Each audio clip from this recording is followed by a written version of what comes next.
சகோதரர் புதுக்கோட்டை சகோதரர் விஜயபாஸ்கர் அவர்களே, சகோதரர் கரூர் மாவட்டத்தின் எங்களுடைய சகோதரர் எம்ஆர் விஜயபாஸ்கர் அவர்களே,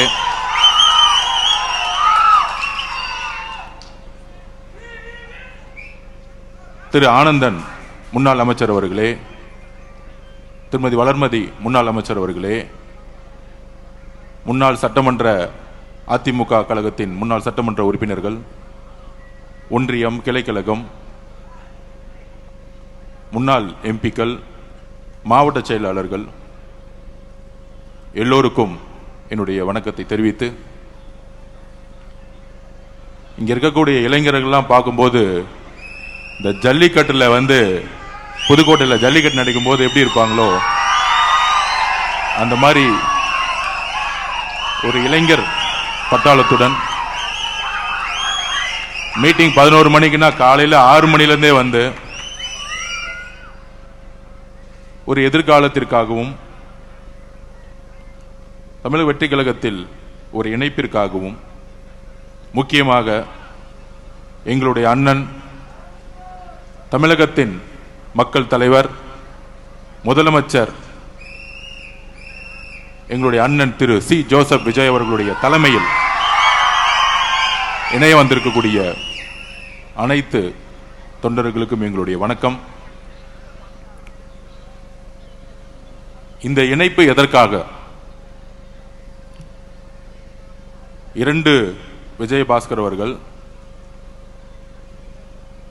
தமிழ்நாடு அரசியல் 2026க்கு முன்பு 2026க்கு பின்பு, முன்பு 1967 தேர்தலுக்கு முன்பு தேர்தலுக்கு பின்பு, 1977 தேர்தலுக்கு பின்பு தேர்தலுக்கு முன்பு தேர்தலுக்கு பின்பு, அப்படியான அரசியல் சூழ்நிலை 50 வருடங்கள் கழித்து 2026 இப்ப சொன்னாங்களே இங்க வந்திருக்கக்கூடிய விஜயபாஸ்கர் ஸ்கொயர்னு சொன்னாங்க. ஆனால் தமிழ்நாட்டில் தேர்தலுக்கு பின்பு விஜய் என்ற ஒரு முழக்கம் தமிழ்நாடு முழுவதும் மட்டுமல்ல உலகம் முழுவதும் ஒலித்திட்டு இருக்கு இன்னைக்கு வரைக்கும். அதனால எங்களுடைய தலைவருடைய பெயர்ல உங்களுடைய பெயர் ஆரம்பிக்குது. உங்களுடைய எதிர்காலம் இங்க பிரகாசமாக இருக்கும். அதற்கான உறுதி எங்களுடைய தலைவரிடம் இருக்கிறது, எங்களிடம் இருக்கிறது. இணைந்து பணி செய்வோம். இணைந்து என்ன மாதிரியான பணி செய்ய வேண்டும், என்ன மாதிரியான அரசியலை 2026க்கு அப்புறம் எங்களுடைய தலைவர் எங்களுடைய முதல்வர் உருவாக்கி இருக்கிறார். எல்லோருக்கும் தெரியும், பண அரசியலை 75 வருஷ பண அரசியலை தூக்கி எறிஞ்சது தமிழக வெற்றி கழகம். மத அரசியலை தூக்கி எறிந்திருக்கிறது, ஜாதி அரசியலை தூக்கி எறிஞ்சிருக்கு தமிழக வெற்றி கழகம் இந்த தேர்தலுக்கு பின்பு. ஆனால் 2026க்கு பின்பு என்ன மாதிரி அரசியல் சூழ்நிலை, அரசியல் விமர்சகர்கள் என்கின்ற போர்வையில் பேசிட்டு இருப்பாங்க. அதிமுக இருக்கக்கூடிய எம்எல்ஏக்கள், முன்னாள் சட்டமன்ற உறுப்பினர்கள், நாடாளுமன்ற உறுப்பினர்கள், மாவட்ட செயலாளர்கள், முன்னாள் அமைச்சர்கள் எல்லாம் சேர்றாங்க. எம்எல்ஏக்கள் சேரும்போது அது குதிரை பேரும். நாங்கள் எம்எல்ஏக்கள் வரும்போது சொன்னோம், ஒட்டுமொத்த அதிமுகவுடைய 90% நிர்வாகிகள் தொண்டர்கள் தமிழக வெற்றி கழகத்தில் இணைய போகிறார்கள். ஏன் இணைய போகிறார்கள்?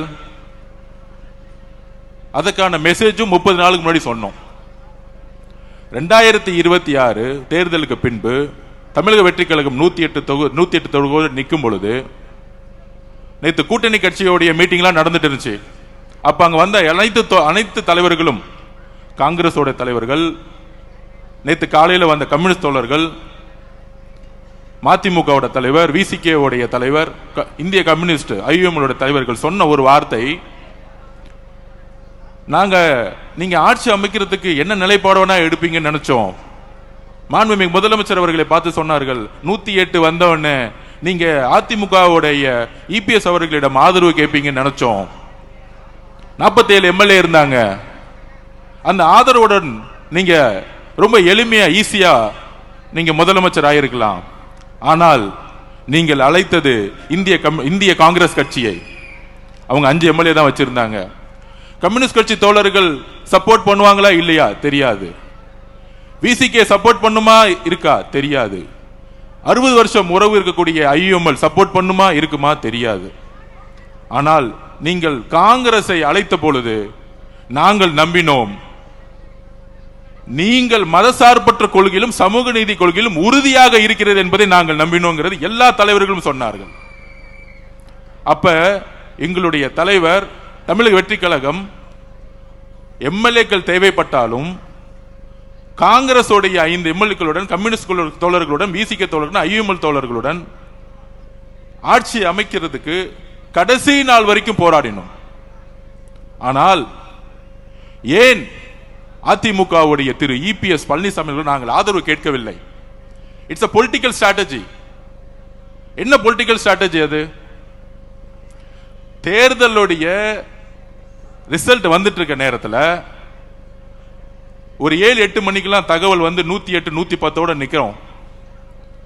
சரியாக நைட்டு 10 மணிலிருந்து திரு மு.க. ஸ்டாலின் அவர்களும் திரு உதயநிதி அவர்களும் அதிமுகவுடைய இபிஎஸ் பழனிசாமி அவர்களும் அவருடைய மகன் மிதுன் அவர்களும் பாஷ்யம் கன்ஸ்ட்ரக்ஷன் கம்பெனியுடைய ஓனர் அவர்களும் எல்லோரும் ஒன்று சேர்ந்து திமுகவும் அதிமுகவும் சேர்ந்து ஆட்சியை அமைக்க பேச்சுவார்த்தை நடத்த ஆரம்பிச்சிட்டாங்க. அதிமுகவுடைய நிறுவனர் யார்? புரட்சி தலைவர் அவர்கள் எதற்காக கட்சியை உருவாக்கினார்? அண்ணன் செங்கோட்டையன் வந்தார்களே இங்க, புரட்சி தலைவருடைய அமைச்சரவையில் பங்கு பெற்றவர். அதுக்கப்புறம் புரட்சி தலைவி அம்மா அவர்கள் அதிமுகவை வழிநடத்திய பொழுது எதற்காக என்ன சொல்லி வழிநடத்தினார்கள்? இந்த திமுக தீய சக்தி குடும்பம் ஊழலுக்காக உருவாக்கப்பட்டது. இந்த தீய சக்தி எதற்கு அதிமுகவை உருவாக்கியது புரட்சி தலைவர் எம்ஜிஆர் அவர்கள். அதை வழிநடத்தியவர்கள் புரட்சி தலைவி அம்மா அவர்கள். புரட்சி தலைவர் அவர்களுக்கு என்ன நேர்ந்தது? புரட்சி தலைவி அவர்களுக்கு என்ன நேர்ந்தது? சட்டமன்றத்தில் மரபை பத்தி பேசுறாங்க. புரட்சி தலைவி அவர்களை சேலையோ,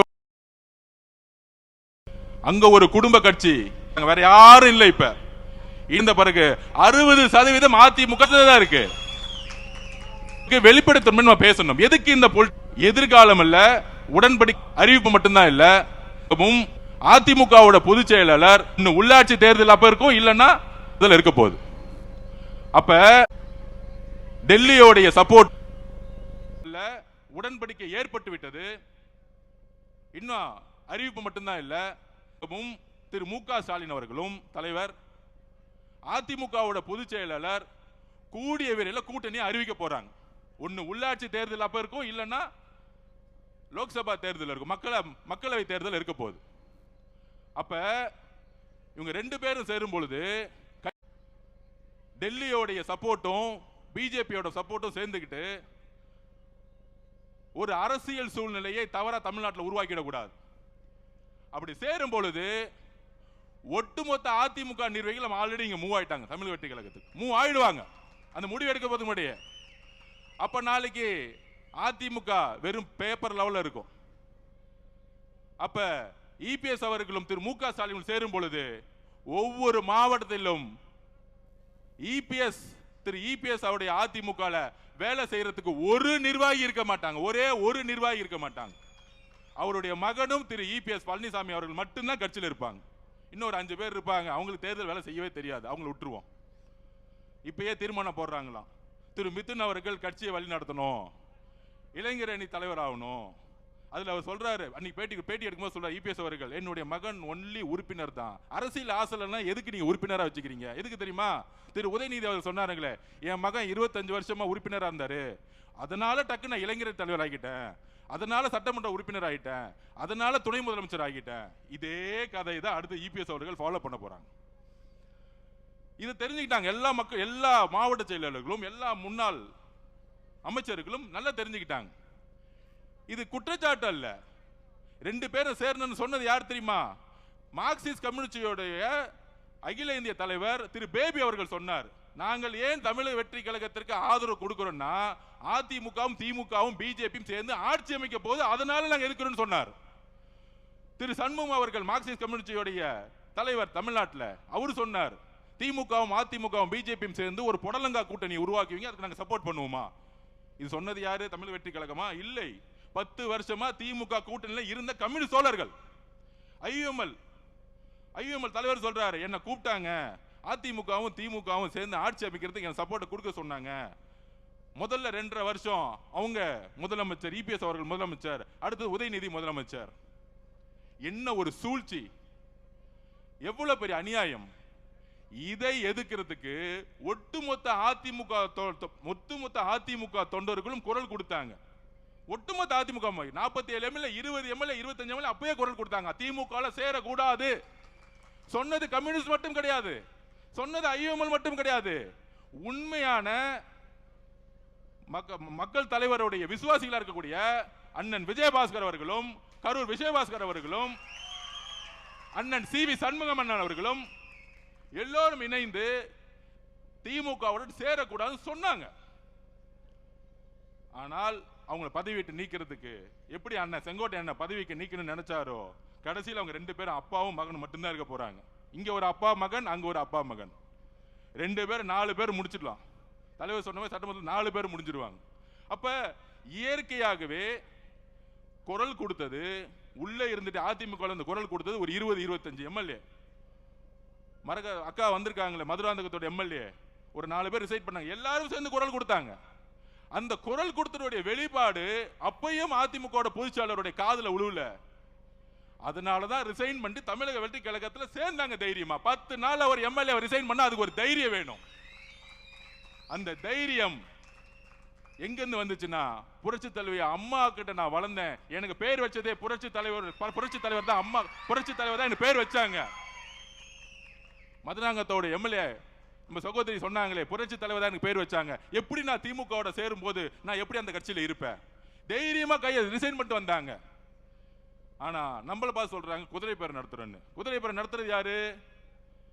எனக்கு கரூர் ரொம்ப முக்கியமான ஊர். ஒரு கணக்கு வழக்கு இருக்கு. அந்த கணக்கு வழக்க முடிக்காம விட மாட்டோம்.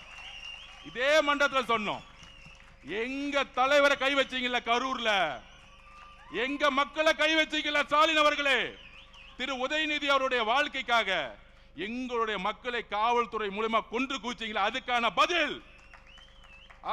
பதில் ஒரு நேரத்தில் நடக்கும். சட்டம் தன்னுடைய கடமையை செய்யும்.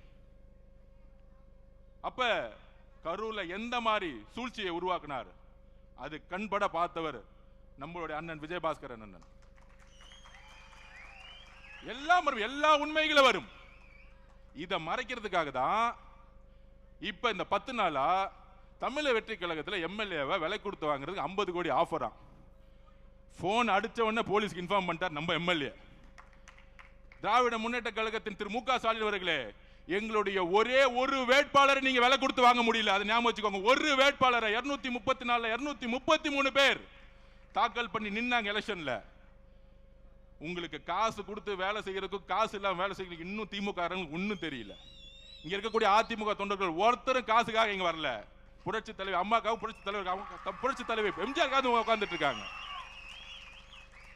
அப்ப நீங்களும், அதாவது திமுகவுடைய தலைவர் மு.க. ஸ்டாலின் அவர்களும் எடப்பாடி பழனிசாமி அவர்களும் சேர்றதுக்கு முன்னாடி is a political stand, it's a political strategy. எங்களுடைய தலைவர் சொல்லிட்டாரு, ஒட்டுமொத்த அதிமுகவுடைய உண்மையான புரட்சி தலைவருடைய எம்ஜிஆருடைய விசுவாசிகளும் அம்மாவுடைய விசுவாசிகளும் தாவேகவில் இணைக்கப்பட வேண்டும். It's a declare. இது ஒரு தலைமைக்கான நம்பிக்கை, ஒரு தலைவருக்கான நம்பிக்கை, தன்னுடைய எதிர்காலத்துக்கான நம்பிக்கை தமிழக வெற்றி கழகம் என்பதை அதிமுகவுடைய கிளை, ஒன்றியம், மாவட்டம், நகரம், எம்எல்ஏ, முன்னாள் அமைச்சர்கள் எல்லோரும் ஒன்றிணைந்து இன்னைக்கு வர ஆரம்பிச்சுட்டாங்க.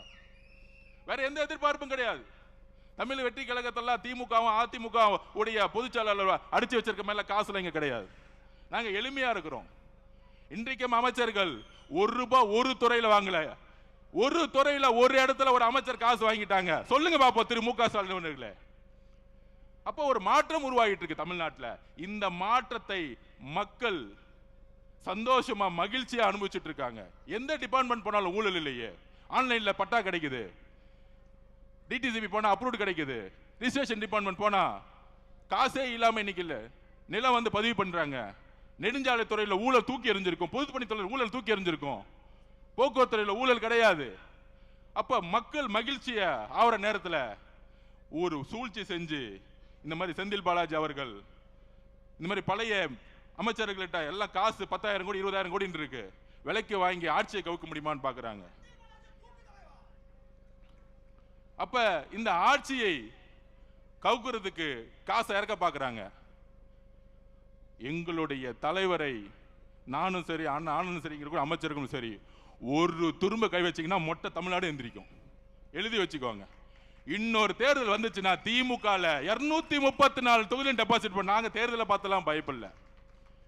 ஆட்சியை ஸ்டெபிலிட்டி பண்றதுக்கும் ஸ்ட்ரென்தன் கொடுக்கறதுக்கும் எல்லா இடத்திலும் எங்களுடைய பொலிட்டிக்கல் ஸ்ட்ராட்டஜி இருக்கும்.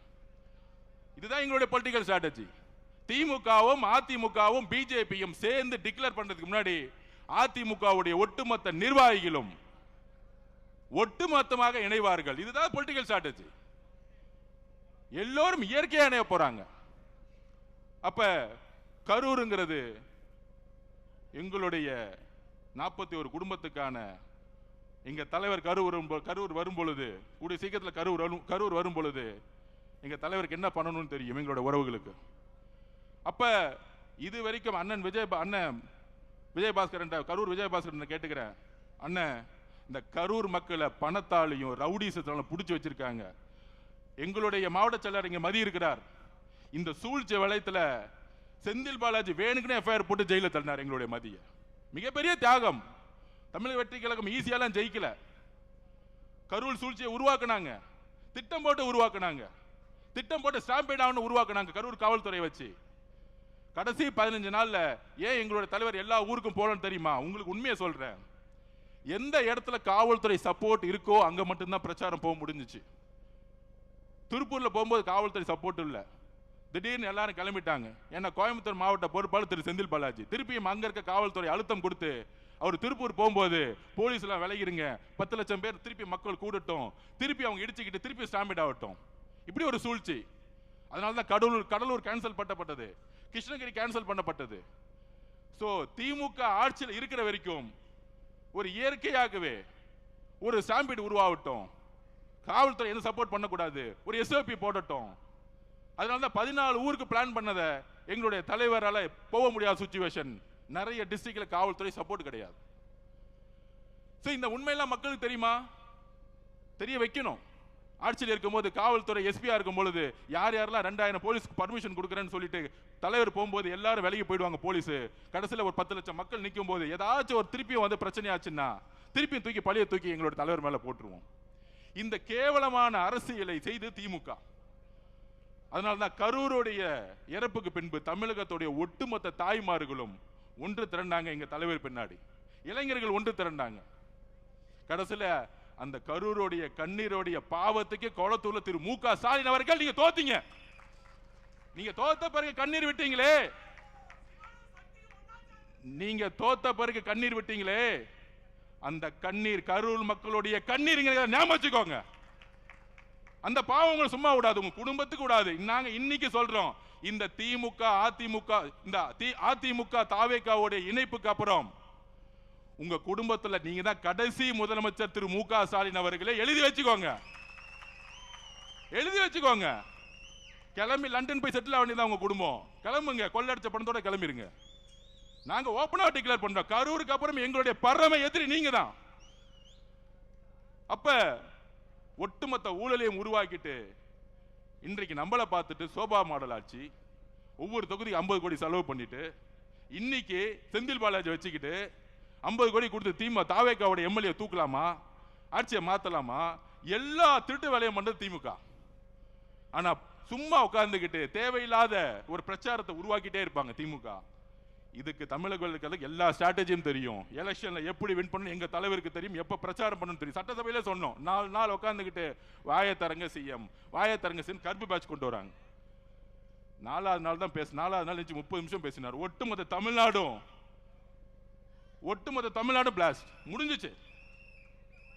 அப்ப தமிழக அதிமுகவுடைய தொண்டர்கள், இங்க இருக்கக்கூடிய நிர்வாகிகளுக்கு ஒரு வேண்டுகோள், தமிழக வெற்றி கழகம் ஒரு குடும்பம் மாதிரி. இங்க இருக்கக்கூடிய மாவட்ட செயலர் மதிய அவர்களா இருக்கட்டும், புதுக்கோட்டையில் இருக்கக்கூடிய பர்வேஷாவா இருக்கட்டும், எல்லோரும் இதுவரையும் கட்சி சண்டையோ கட்சி பாலிடிக்ஸோ ஒருத்தர் குறை சொல்லி வளர்றதோ கிடையவே கிடையாது. ஒரு குடும்பம் மாதிரி இருப்போம். நாங்கள் ஒவ்வொருத்தரையும் நாங்கள் என்கரேஜ் பண்ணுவோம். ரமேஷ் பேசுறாரா, நல்லா பேசுறப்பா, மேலவா. இங்க இருக்கக்கூடியவர்கள் எல்லோரும் அந்தந்த மாவட்டத்தில் இருக்கக்கூடிய நிர்வாகிகளோட ஒன்றிணையணும். இங்க சென்னையில் மட்டும் ஒன்றிணையக்கூடாது. மாவட்ட லெவல்ல ஒன்றியம், கிளை கழகம் எல்லாத்திலும் ஒன்றிணையணும்.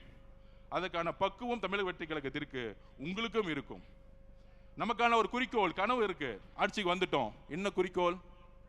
இதுதான் குறிக்கோள். திராவிட முன்னேற்ற கழகம் மொத்தமா கொள்ளை அடிச்சு இது வரைக்கும் மக்களுக்கு தண்ணி கொடுக்கல. குழாயில தண்ணி கிடையாது, சரியா கரண்ட் கிடையாது, சரியா ரோடு கிடையாது. அப்ப இந்த எளிமையான பணிகளை செய்யறதுக்கு நாங்க முயற்சி செஞ்சுட்டு இருக்கோம். இது எல்லாம் ஒரு ஊழலா மாத்தி கடைசி ஒரு 40 கோடி கொடுத்து மக்கள் அவங்களை ஜெயிக்க வைக்க முடியல, தூக்கி எறிஞ்சிட்டாங்க. அப்ப தமிழக வெற்றி கழகம் ஏன் பண அரசியல் விரும்ப மாட்டேங்குது? தமிழரோட நோக்கம் என்ன? திமுக ஆல்ரெடி 40 கோடி 30 கோடி கொடுத்து தோத்துட்டாங்க. அப்ப இங்க இருக்கக்கூடிய அமைச்சர்கள் எல்லோரும் முதலமைச்சருடைய வழியில் பணம் வச்சுட்டு என்ன பண்ண போறோம்? பணம் வச்சுதான் திமுக தோத்துட்டாங்களே. இன்னைக்கு கழகம் இருக்கிறது. திராவிட முன்னேற்ற கழகம் கொள்கைக்கான அரசியலிருந்து வெளியே போயிட்டாங்க. திமுக தலைவர் சுத்தி யார் இருக்கா?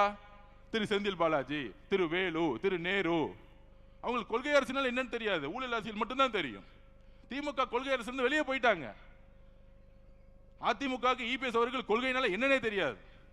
அப்ப தமிழக வெற்றி கழகம் தான் தமிழ்நாட்டில் உண்மையான பெரியார் கொள்கைகளையும் புரட்சியாளர் அம்பேத்கர் கொள்கைகளையும் காமராஜர் கொள்கைகளையும் நடைமுறைப்படுத்த வேண்டிய ஒரு கட்சி இருக்கு. அதற்கு அரசியல் வெற்றி முக்கியம், தேர்தல் அரசியல் முக்கியம். அந்த தேர்தல் அரசியலுக்கு ஒவ்வொரு மாவட்டத்தில் இருக்கக்கூடிய நிர்வாகிகள், தேர்தல் அரசியல் தெரிந்த நிர்வாகிகள் ஒரு இணைப்பு தேவை. தமிழ்நாட்டை உருவாக்க ஒரு ஸ்ட்ராங்கான ஒரு கட்சி வேண்டும், அடித்தளத்தில் ஒரு கட்சி வேண்டும். அப்படிதான் இன்னைக்கு அதிமுகவுடைய இயற்கையாவே ஒட்டுமொத்த நிர்வாகிகள் தமிழக வெற்றி கழகத்தை நோக்கி மட்டும்தான் வந்துட்டு இருக்காங்க. திமுக பார்த்து போக மாட்டாங்க. அதனால நமக்கான குறிக்கோள் ஊழல்னா என்ன? மக்களுடைய பணத்தை சுரண்டாம உண்மையான ரோடு போடணும், உண்மையான பில்டிங் கட்டணும், நல்ல தண்ணி கொடுக்கணும், நல்ல கரண்ட் கொடுக்கணும். இன்னும் இது நடைமுறைப்படுத்தப்படல. இந்த குறிக்கோளோட நம்ம எல்லோரும் ஒன்றிணைவோம். கரூரை இந்த ரவுடி கூட்டத்திலிருந்து, அது பேர் என்ன சொல்லுவாங்க, Karur gang, Karur company. Karur company என்னெல்லாம் முடக்கிறாங்க? மணல் வியாபாரம், அப்புறம் டூப்ளிகேட் சரக்கு, அப்புறம் பாரு, வேற என்ன பிசினஸ்? பாட்டிலுக்கு 10 ரூபா. ஒட்டுமொத்த காசையும் இபி டிபார்ட்மெண்ட்ல டிரான்ஸ்ஃபர் ஊழல், நிலக்கரி ஊழல், ஒட்டுமொத்த காசு 5000 10,000 கோடி வச்சுக்கிட்டு கரூரை ஒரு ரவுடி கண்ட்ரோல் வச்சிருக்காங்க. இதை முதல்ல ஃப்ரீ பண்ணி விட்டு மக்களை ஜனநாயக பூர்வமா வாழணும். எங்களுடைய குறிக்கோள் அந்தந்த தொழில் பண்றவங்க நிம்மதியா தொழில் பண்ணணும். இப்ப சினிமா தொழில் என்ன ஆச்சு பாருங்க. ரெட் ஜெயின் கம்பெனி ஏதாச்சும் படத்தை ரிலீஸ் பண்ணுதா? பண்ண முடியாது. இந்த 5 வருஷத்துல பண்ண சொல்லுங்க பாப்போம். ஏன்னா கருப்பு பணம் கிடையாது. 2000-3000 தேட்டர் கண்ட்ரோல் பண்ண முடியாது. அந்தந்த தொழில் செய்யறவங்க நிம்மதியா தொழில் செய்யணும். எந்த அமைச்சர்களும் போயிட்டு அவங்க கிட்ட காசு கொடுங்க, கமிஷன் கொடுங்க, உங்களை மிரட்டுவோம். அப்படி திமுக இருந்துச்சு. தமிழக வெற்றி கழகத்தில் இப்ப இருக்கா? இபி டிபார்ட்மெண்ட்ல இருக்கா? ஒரு ஊழல் கிடையாது. பொதுப்பணித்துறை, நெடுஞ்சாலைத்துறை, அந்தந்த தொழில் நிறுவனங்கள் அவங்க தொழில் அமைதியா செய்யணும், நேர்மையா செய்யணும். அப்ப எங்களோட தலைவர் எல்லாரையும் தொழில் செய்யறதுக்கும் அவங்களுடைய தொழிலை நேர்மையா செய்யறதுக்கு எந்த விதமான அரசியல் தலையீடு இல்லாமல் ஒரு அரசியலை உருவாக்கி இருக்கார். இது எவ்வளவு பெரிய மாற்றம்! இந்த மாற்றம் திராவிட முன்னேற்ற கழகத்தால கொடுக்க முடியல. ஆனா தமிழக வெற்றி கழகத்தோட தலைவர் ஒரு ஊழல் இல்லாத ஆட்சியை நடைமுறைப்படுத்தி சாத்தியப்படுத்தி இருக்கிறார். சட்டமன்ற நிகழ்வை லைவ் பண்ணதே கிடையாது 50 வருஷத்துல. தைரியமான தலைவர் தான் லைவ் போடுவார். தைரியமான தலைவர் தான் லைவ் போடுவார். திராவிட முன்னேற்ற கழகம் ஆட்சியில் இருக்கும்போது லைவ் போட்டாங்களா? திரு மு க ஸ்டாலின் ஜனநாயகத்தை பத்தி பேசுவார், லைவ் போட்டாங்களா? பத்திரிகையாளர் பார்த்து கேட்கிறேன், லைவ் பண்ணாங்களா? ஏன்? எங்களுடைய தலைவர் அவர்களுக்கு முதலில் அவர் மீது நம்பிக்கை இருக்கு. அவர் மீது நம்பிக்கை வைக்கிறதா வெளிப்படைத்தன்மையோட இருப்பாங்க. அதனால அதிமுகவுடைய சகோதர சகோதரிகளே, உங்களை வரவேற்கிறோம். இது நம்மளுடைய குடும்பம். தமிழக வெற்றி கழகம் ஒரு கட்சி கிடையாது, இது ஒரு குடும்பம். எல்லாருக்குமான ஒரு எதிர்காலம் இங்கே உருவாக்கப்படும் என்கிறதை சொல்லி நம்மளுடைய கொள்கை வழியில் எப்பொழுதும் நடப்பணுங்கிற உங்களுடன் பகிர்ந்துகிறேன். தேங்க்யூ. நன்றி.